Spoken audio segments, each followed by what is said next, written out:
hoy con esta charla sobre software estadístico.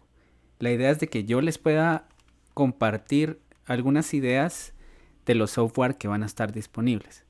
Hay software que son de distribución libre, hay otros que pues deben de utilizar una licencia, pero pues existe una posibilidad de que ustedes puedan descargar una versión de prueba y cuando ya tengan listos sus datos y los puedan trabajar, por ejemplo, inicialmente en Excel o en algún otro software de distribución libre, puedan hacer uso de esas licencias de prueba.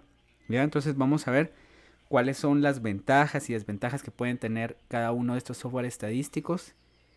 Y yo les puedo proporcionar las direcciones web y los instaladores de algunos de estos software estadísticos. Siempre les comento que en algunos casos las versiones de prueba van a durar entre 15 días hasta 30 días, generalmente. Hay algunos otros software como Infostat que se pueden usar una versión de prueba hasta por 3 años. Y la única desventaja que tiene es que cuando generan gráficas les aparece ahí una marca de agua. Pero bueno, vamos a ver cuáles son esos software estadísticos con los que se cuentan. Los paquetes estadísticos han impulsado y siguen impulsando enormemente la labor de los investigadores que desean utilizar la estadística.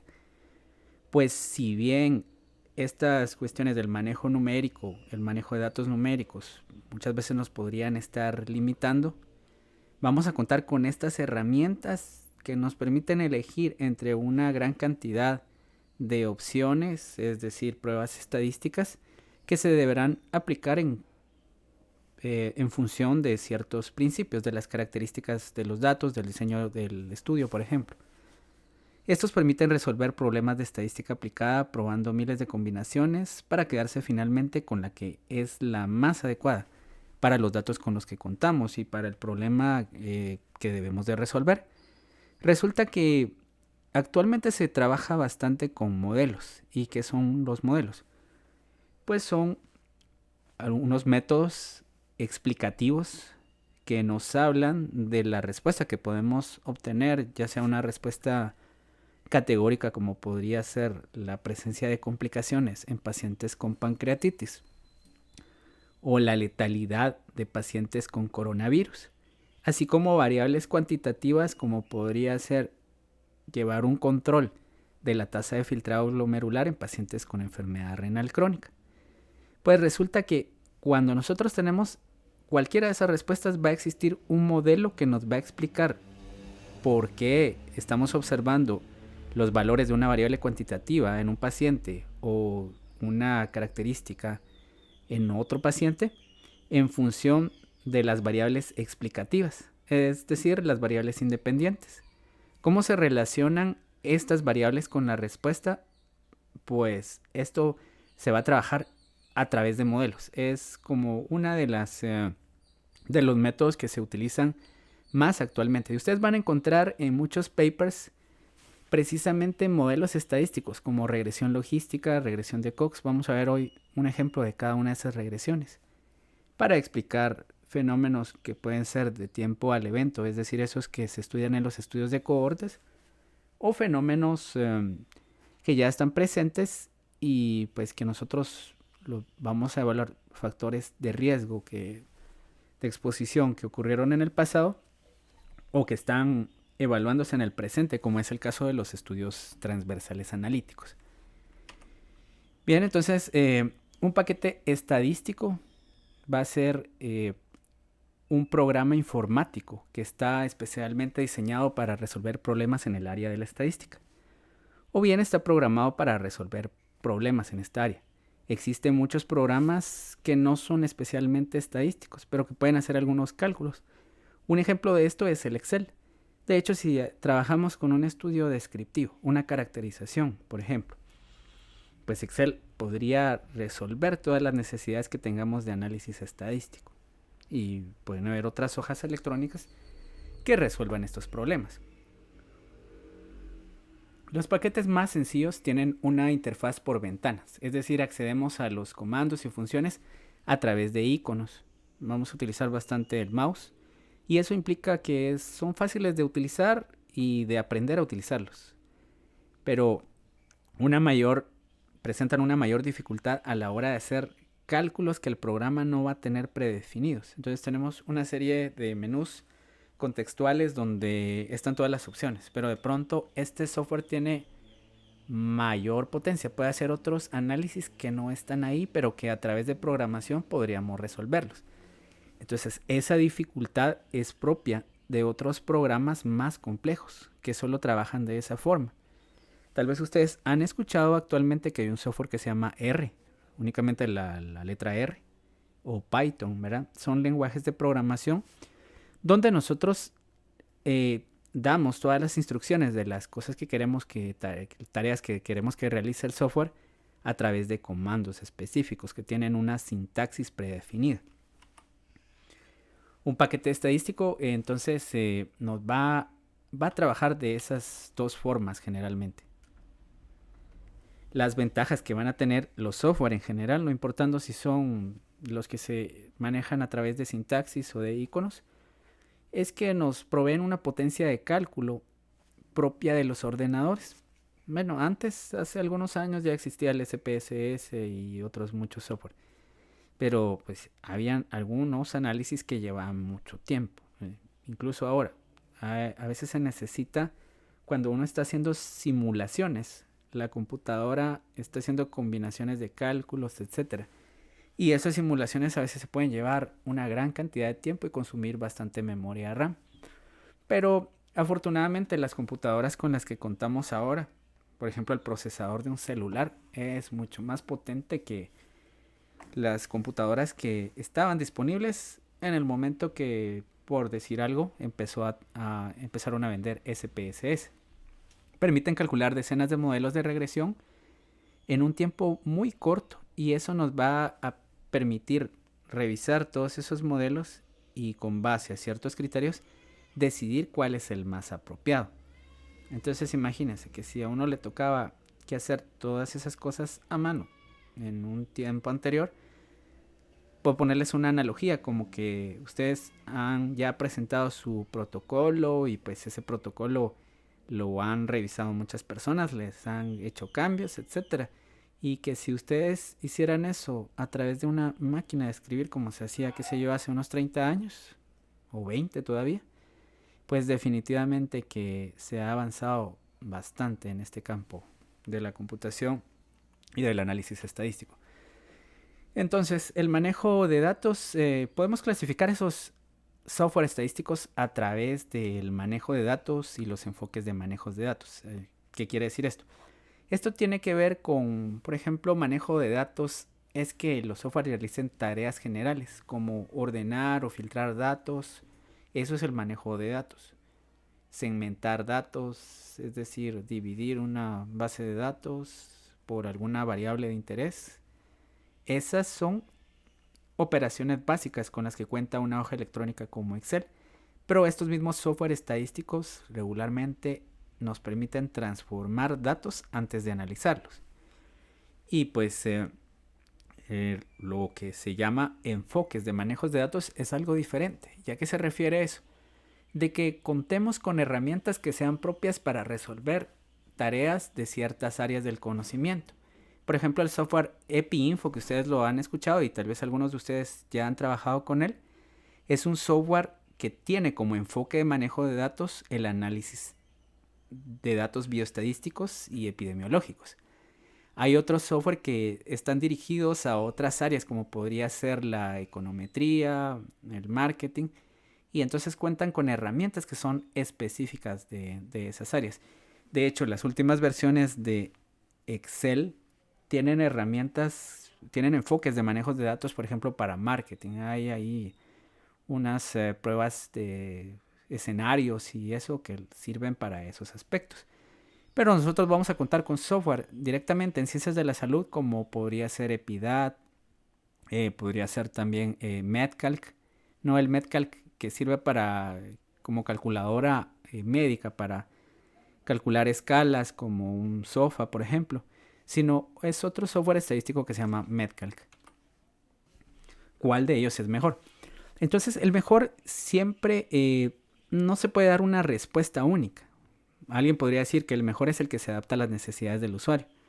Es decir, a ese que le permite hacer todas las tareas que la persona necesita y que pues si bien le pone dificultades tal vez para el aprendizaje, va a guiar ese aprendizaje de manera que la persona pues ya utilice este software como una herramienta pues general, ¿verdad? Con la que siempre va a trabajar.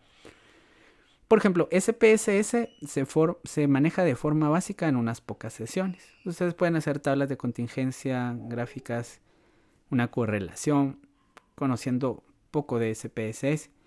Pero si quieren conocer algo muy básico de R, por ejemplo, se necesitan muchas sesiones porque primero hay que saber qué son los objetos y cómo se ingresan esos objetos al software estadístico.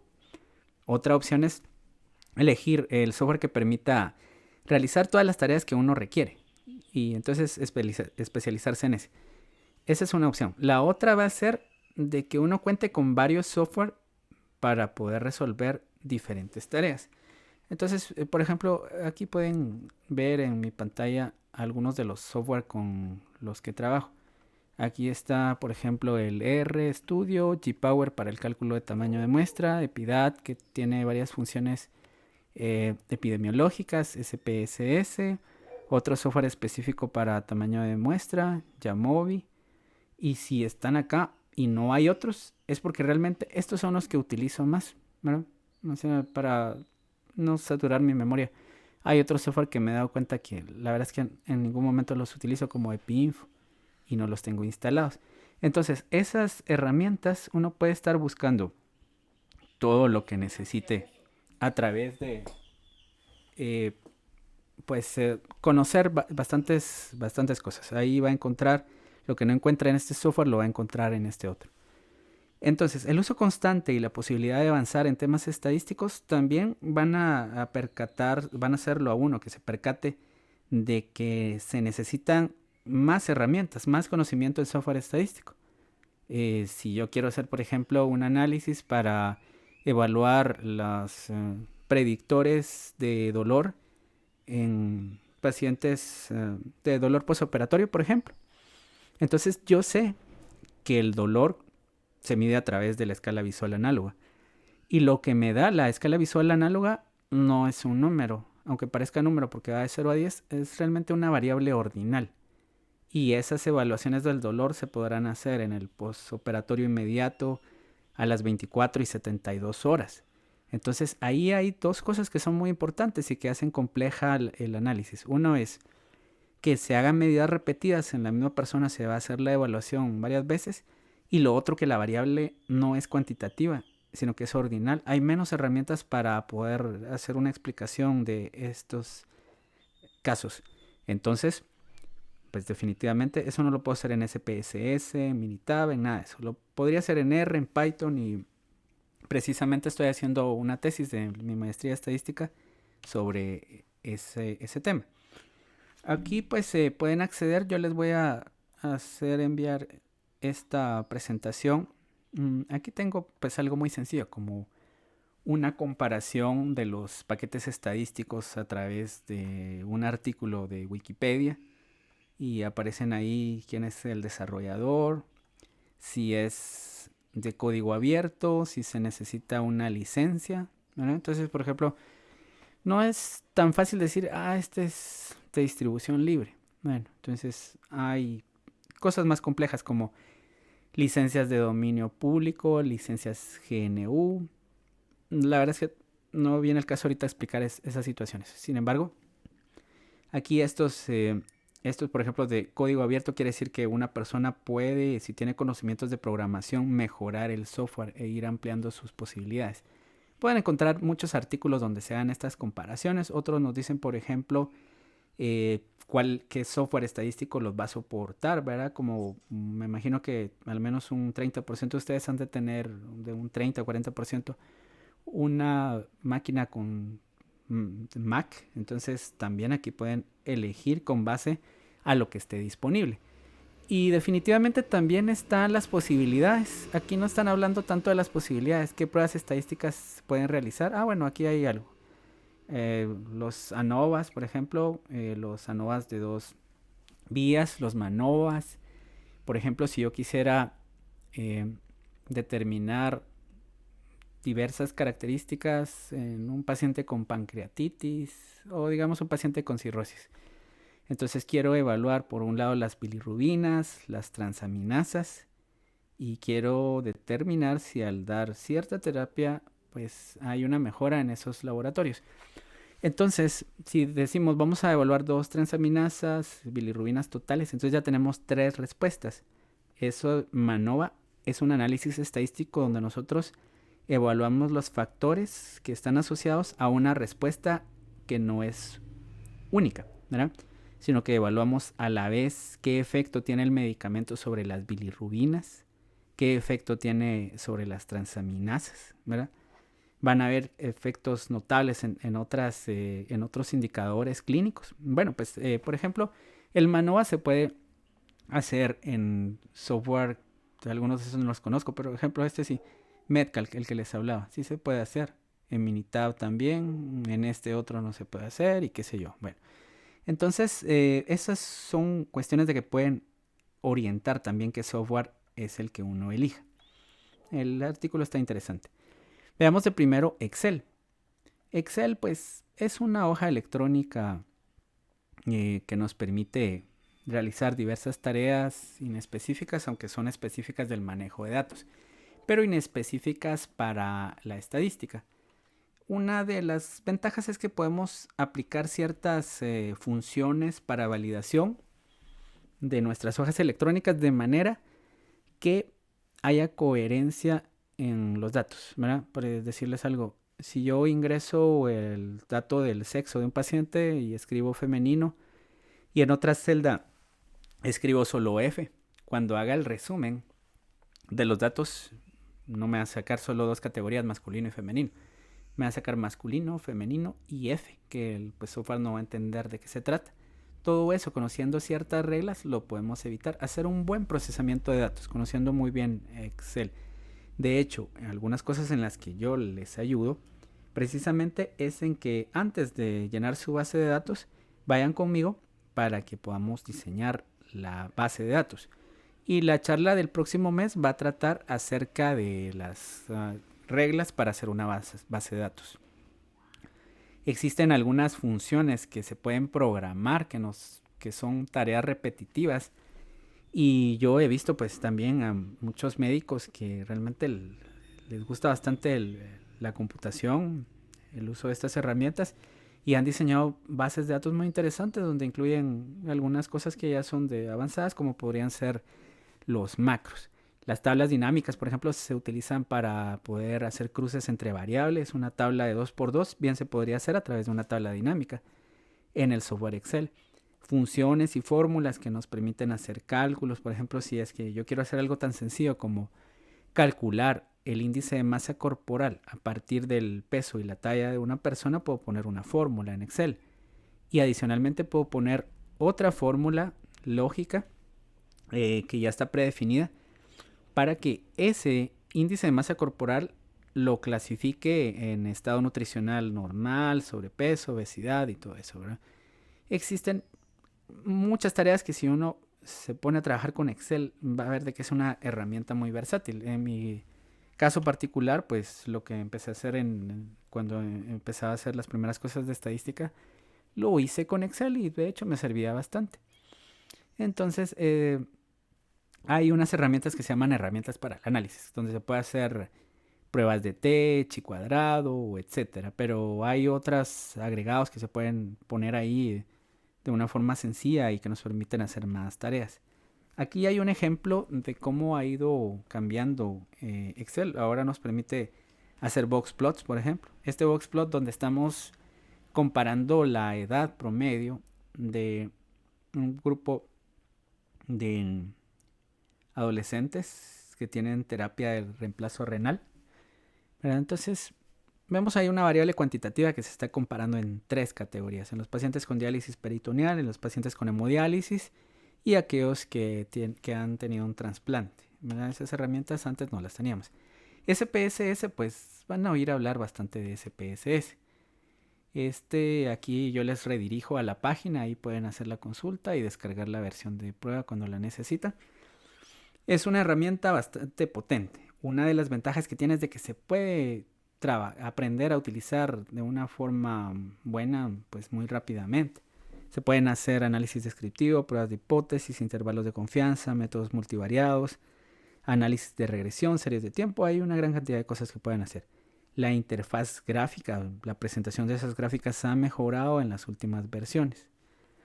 Este software cuenta con una opción para poder personalizar los análisis estadísticos. Si uno entiende la sintaxis, se pueden consultar un libro.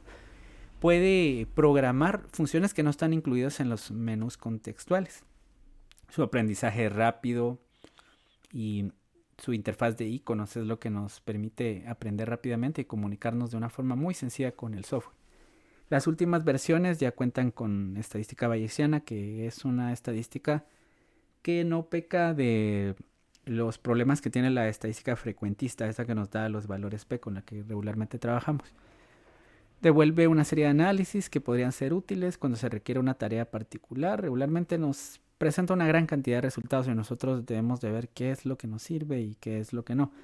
Y sobre todo, qué es lo que vamos a reportar en nuestro trabajo de investigación y qué son cosas que nos pueden servir para, por ejemplo, control de lo que estamos haciendo. La licencia básica por usuario, por ejemplo, para enero, pues tenía un costo anual, por mes, de $114. Hay una versión gratuita que se llama PSPP. Aquí me hizo falta una P. La cual maneja la misma interfaz. Eso quiere decir que si uno puede utilizar SPSS, pues definitivamente va a poder usar PSP. Pero el número de recursos con los que cuenta es limitado. Para las cuestiones de docencia está bien utilizar PSPP. Las versiones modernas cuentan con asistentes que si yo no sé mucho de qué análisis debería de utilizar, el mismo software me va a guiar haciéndome preguntas sencillas. Aquí hay un ejemplo de una gráfica de Kaplan-Meier en la cual se está comparando la supervivencia en esos pacientes que tienen las diferentes terapias de reemplazo renal. Entonces nosotros, si no se recuerdan cómo se interpreta un gráfico de Kaplan-Meier, nosotros partimos de que al inicio, en el tiempo cero, nadie tiene el evento de interés. En este caso el evento de interés es la muerte. A medida que va avanzando el tiempo, nosotros podemos ir analizando qué es lo que ocurre, cuál es la supervivencia y cuál es la mortalidad que ha ocurrido hasta ese momento. Si esto que tenemos por acá es un 90%, vean aquí 0, 20%, 40, 100%. Esto quiere decir que los pacientes con trasplante a los 20 meses, por ejemplo, han fallecido solamente el 10%. Y eso se mantiene así, aquí ya no hay más muertes. Mientras que en ese tiempo de 20 meses de seguimiento, los pacientes con diálisis peritoneal han fallecido aproximadamente un 30%, porque han fallecido estos, y sobreviven un 70%. En ese mismo tiempo les va peor a los pacientes con hemodiálisis, porque en ese mismo tiempo ya solo sobrevive el 40%. Eso quiere decir que ha fallecido el 60%. Pues ese es uno de los gráficos que pueden utilizar. Stata también aparece aquí la dirección a este software. Pueden también solicitar su licencia de prueba. Este es un software bastante completo. De hecho, en las maestrías de salud pública, de epidemiología, la herramienta con la que se trabaja es con Stata. Nos permite hacer algunos cálculos epidemiológicos también, entonces por eso se utiliza bastante en ciencias de la salud. ¿Qué más se puede decir? Para modelos econométricos, que son modelos de series de tiempo, también pueden utilizar el Stata. Es algo muy interesante. Uno puede contar con menús contextuales, pero es más fácil trabajar con la sintaxis. Los usuarios promedios de Stata trabajan regularmente con sintaxis, no con los iconos. Y les voy a enseñar aquí dos ejemplos de cómo usar, por ejemplo, SPSS y el R. Pues permite hacer modelos de regresión, por eso lo utilizan bastante en ciencias de la salud. Entonces, tal vez van a encontrar que en muchos papers mencionan a Stata más que a SPSS. Actualmente se utiliza, de repente han escuchado algunos otros software, ¿verdad? No recuerdo uno que les iba a decir en ese momento. Pero bueno, Stata se utiliza bastante en ciencias de la salud. Posee herramientas muy potentes de series de tiempo. La licencia es un tanto menos costosa que la SPSS, $425 al año. El soporte incluye acceso a ciertas actividades, algunos cursos cortos y bueno, y otros. Aquí está una gráfica parecida a la que tenían anteriormente, solo que realizada con Stata. ¿No? Minitab, ese es un software bastante parecido al SPSS. Se utiliza bastante en control estadístico de calidad y en diseño experimental. Eh, por ejemplo, si uno trabaja con ensayos clínicos, este puede brindarle unas herramientas y dado que el uso es bastante sencillo, herramientas muy buenas para trabajar con ensayos clínicos, ¿verdad? Si los datos son numéricos, lo podemos hacer todo ahí. Si los datos son más complejos, como el dolor, ¿verdad? Una variable ordinal, deberíamos de elegir otro software. Su aprendizaje es sencillo y la licencia más o menos cuesta $1,400 por año. EpiInfo. EpiInfo es un software que tiene ciertas ventajas. Aquí está la dirección. Como que podamos tener un formulario, diseñar un formulario ahí para recolección de datos si nos olvidamos precisamente de las boletas y podemos trabajar con la computadora de una vez. Y si no, hacemos nuestras boletas y siempre las diseñamos el formulario idéntico a las boletas. Nos permite hacer mapas, gráficos epidemiológicos. Se utiliza bastante en salud pública. Bueno, este tiene ciertas limitaciones. Hay muchas cosas que no se pueden hacer aquí en Stata. Sin embargo, es un software de dominio público. Las versiones anteriores permitían un control de calidad en el cual uno llenaba la boleta, digamos, 2 veces la misma boleta. Y el software me decía si había alguna incongruencia. Eso me informaba sobre posibles errores en los datos. Las desventajas es que es poco práctico y los análisis son limitados. Las versiones las sacan cada 3, cada 5 años. La última versión es la 7 y por el momento no hay, digamos, noticias de que vaya a salir una versión reciente. La forma de exportar y almacenar los datos no es tan eficiente como el resto de los programas. A mí no me gusta porque cuando están esos datos ahí, debo de tener instalado en una computadora Access para poder trasladarlos a otro software estadístico. Y lo limitado de sus análisis me hace buscar otras opciones. Se utiliza para investigaciones de brotes, vigilancia epidemiológica y muchas universidades de salud pública, muchas escuelas de salud pública lo utilizan de forma formal, ¿verdad? Pero ahora hay otras opciones que pueden sustituir definitivamente al EpiInfo. Aquí hay un ejemplo de un mapa, ¿verdad? Por ejemplo, ahí están los casos en los diferentes estados de México de alguna enfermedad, no recuerdo cuál es. Pero eso se puede hacer en Stata y en EpiInfo, y hay muchos software que no permiten hacer eso. R lo puede hacer, ¿no? En SPSS creo que no. Epidat, este es un software que utilizo bastante y me encanta porque es bastante sencillo. Los datos no tienen una hoja electrónica para ir tabulando los datos. Nosotros ya hemos trabajado los datos, podemos trabajar por ejemplo con Excel y luego pasar todo esto, hacer las pruebas estadísticas que nos interesan en Epidat. Es de libre distribución y pues está desarrollado por instituciones públicas, dirigido a epidemiólogos y otros profesionales de la salud. También tiene herramientas interesantes como herramientas demográficas, ¿verdad? Una pirámide poblacional se puede hacer fácilmente ahí. Las versiones más actuales ya cuentan con algunas funciones de bases de datos, pero no son tan... no tienen todas las herramientas que uno necesitaría para sustituirlo por Excel, por ejemplo. Se pueden calcular estadísticos del tamaño del efecto, la sensibilidad. Es muy bonito porque si ustedes quieren calcular sensibilidad y especificidad de una prueba, lo pueden hacer ahí. Si quieren calcular un kappa para evaluar la concordancia entre dos pruebas diagnósticas, lo pueden hacer ahí. Se puede hacer regresión logística, curvas ROC también. Y yo lo utilizo más por 3 cosas. Bueno, veamos 3 cosas. Sí, sensibilidad, especificidad, por las fórmulas que están ahí para muestras, porque tiene fórmulas, por ejemplo, para estudios de casos y controles, para cohortes. Me encanta este software. Porque ahí hago mis tablas de contingencia que me calculan el riesgo relativo y el odds ratio, y no solo tablas de 2x2, sino que tablas un poco más complejas. Y porque, bueno, por esas 3 razones: sensibilidad, las tablas de contingencia y eso, otro del tamaño de la muestra.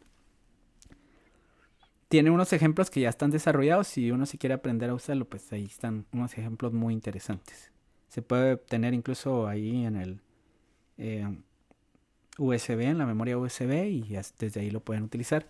Aquí hay un ejemplo, una tabla de contingencia. Solo ponemos aquí los datos que ya han sido cruzados en Excel, por ejemplo, a través de una de esas tablas dinámicas. Y ya solo ponemos aquí los conteos y elegimos el tipo de estudio con el que estamos trabajando, si es que acaso es transversal, de cohortes, caso control emparejado. Por ejemplo, pocos software estadísticos me traen cómo hacer el cálculo de odds ratio de un estudio de casos y controles emparejados.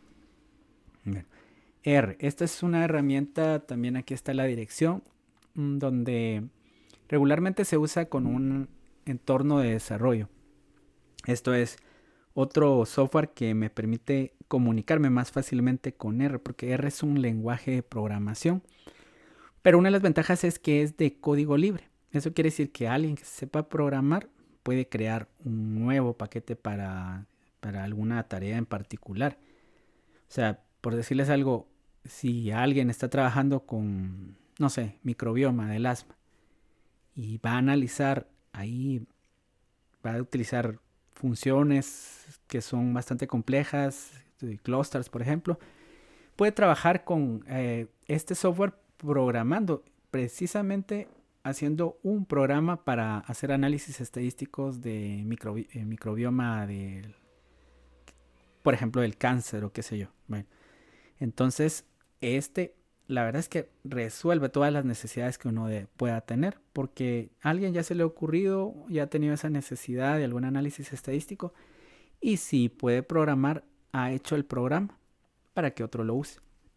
Cuenta con una gran comunidad de usuarios. Hay, por ejemplo, más de 10.000.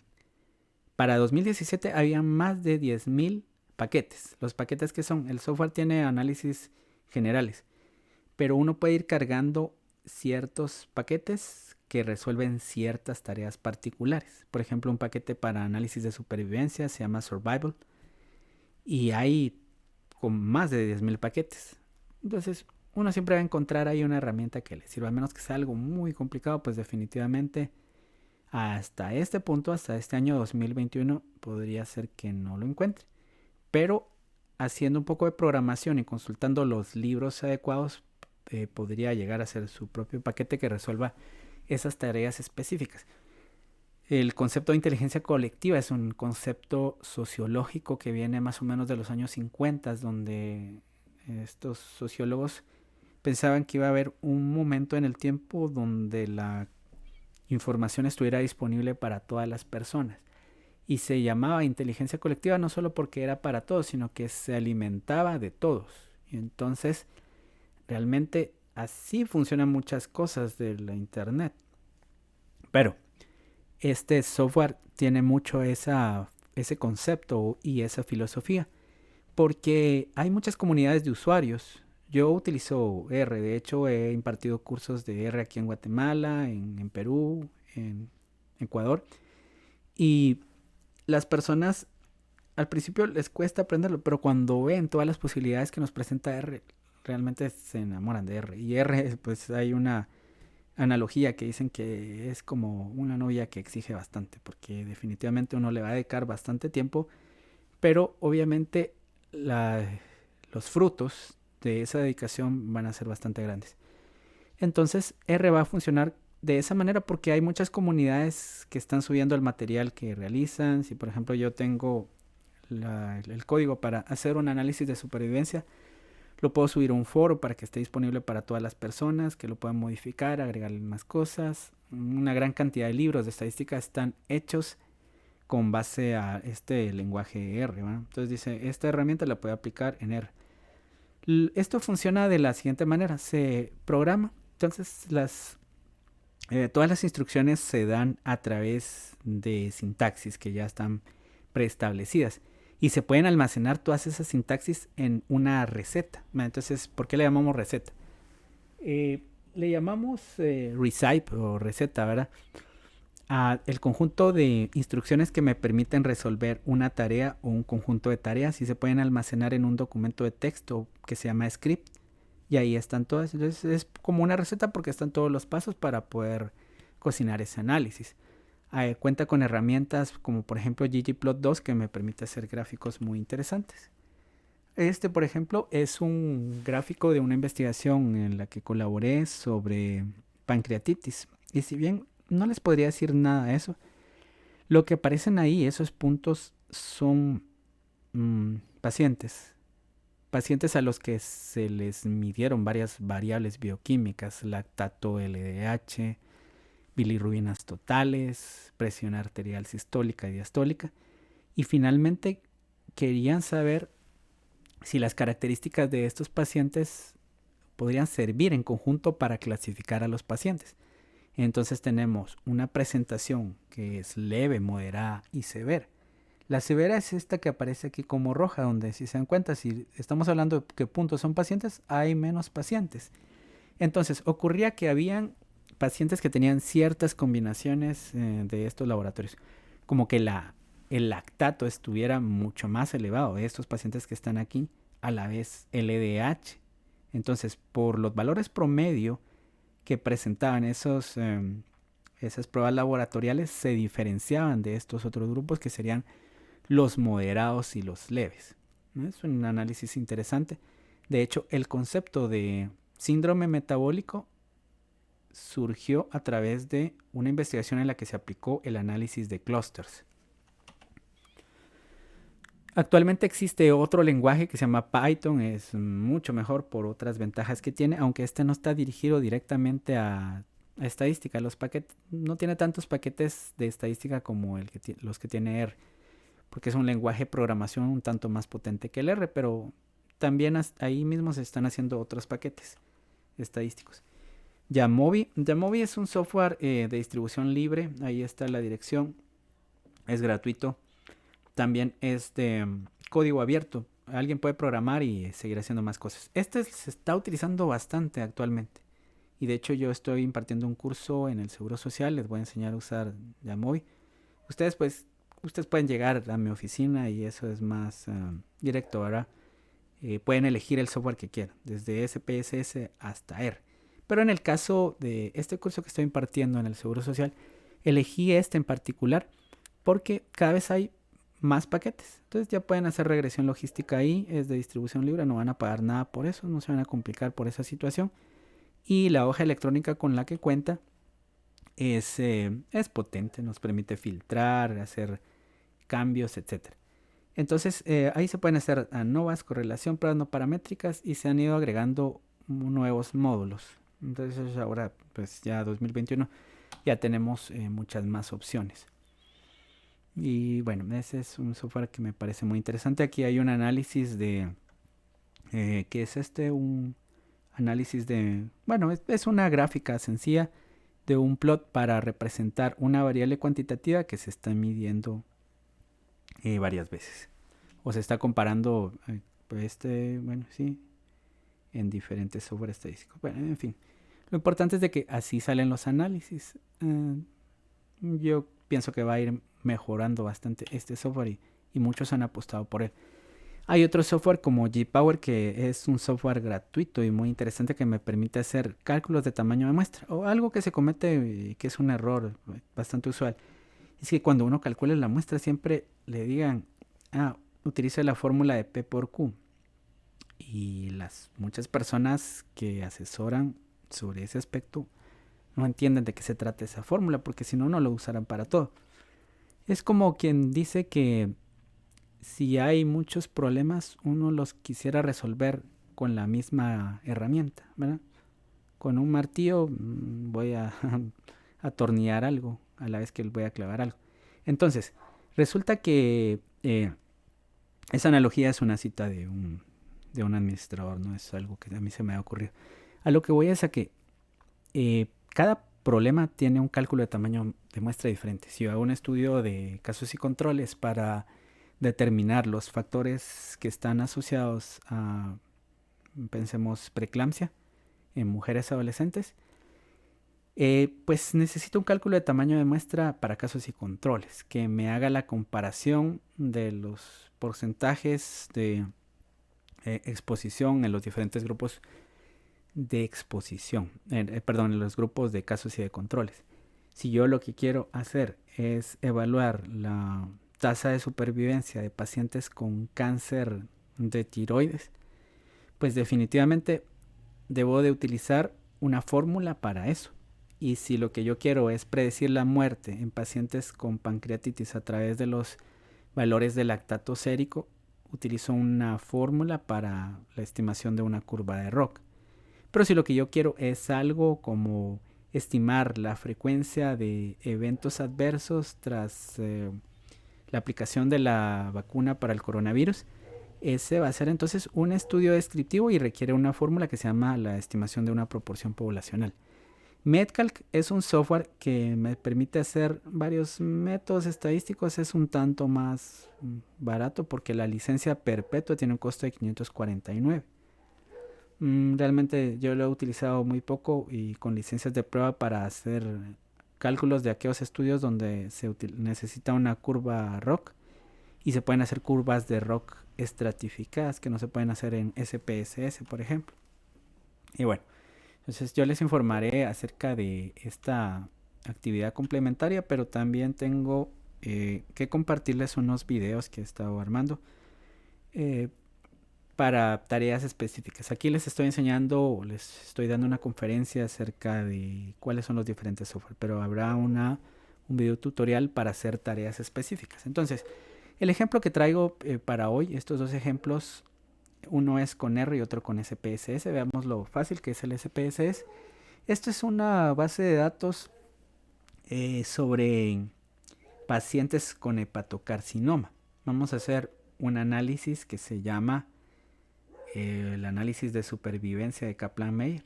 Entonces, curvas de Kaplan-Meier. Voy a definir aquí el tiempo de seguimiento y el estado que me interesa es el estado de mortalidad, ¿no? Podrían haber otros eventos que yo podría evaluar, pero en este caso estoy evaluando la mortalidad. Y quiero saber si hay una diferencia en función del estado nutricional del paciente. Bueno, voy a poner aquí como opciones que me calcule la media y la mediana de supervivencia, el gráfico de supervivencia. Y bueno, voy a trabajar solo con estos. Luego comparar los factores, la prueba de log-rank, y aquí voy a continuar. Entonces yo tengo lo siguiente.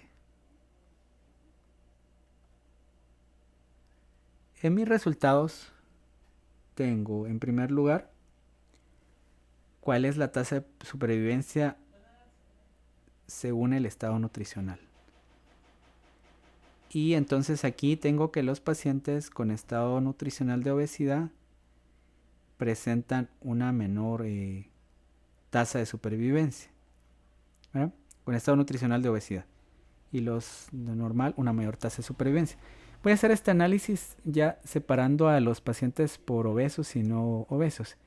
Y entonces resulta que tengo aquí a estos pacientes con y sin obesidad. Entonces aquí aparece que la supervivencia es mayor en los no obesos, ¿verdad? Obviamente, este hepatocarcinoma está relacionado con tasas de letalidad muy altas. Vean cuál es la cantidad de pacientes que sobreviven durante el seguimiento. Estos son meses. Pero encontramos que hay una diferencia entre la supervivencia de esta línea azul, que serían los no obesos, con los obesos. Los obesos definitivamente mueren antes.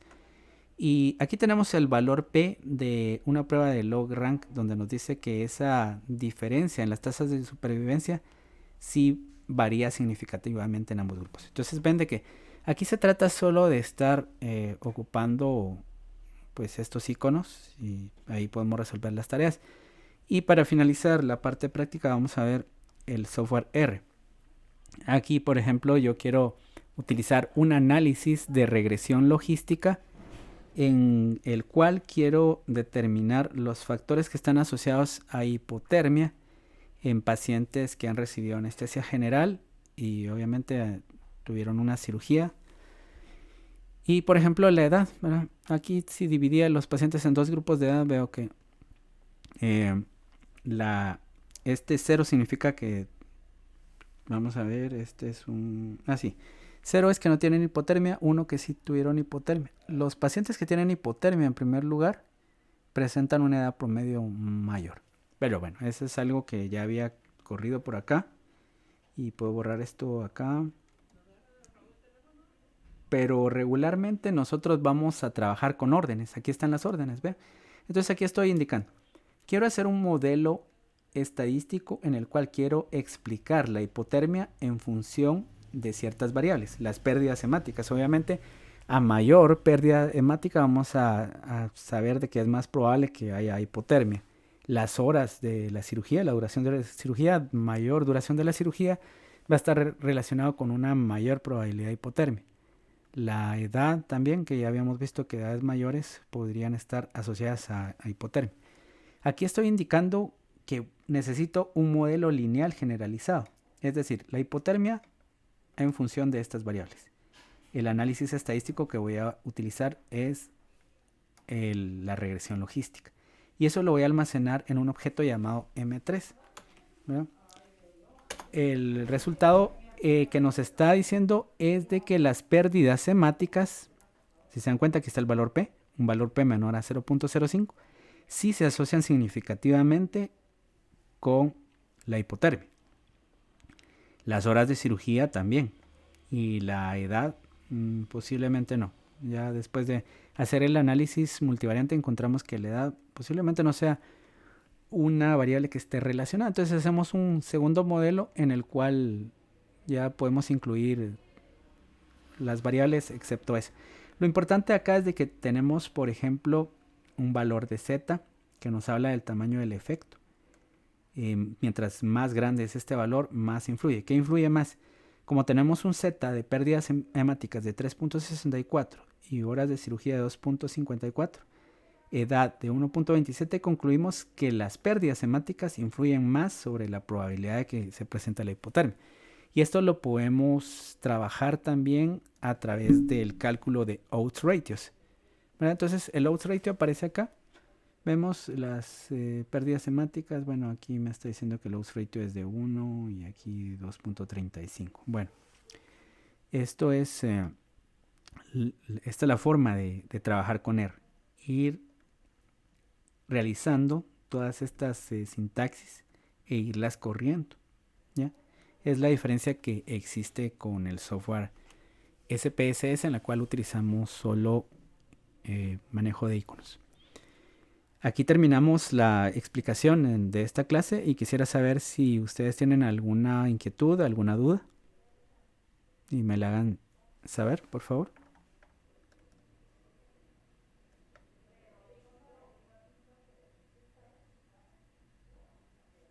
¿No hay ninguna duda?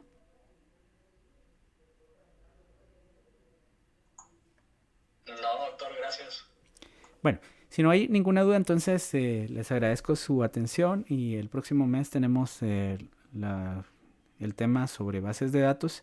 Siempre recuérdense que pueden llegar a la clínica de infecciosas por la asesoría que les brindo.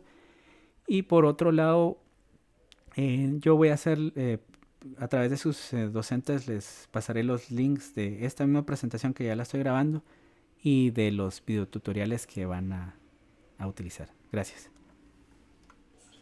Gracias. Gracias, licenciado. Gracias, licenciado. Licenciado, tal vez nos apoyaría si tuviera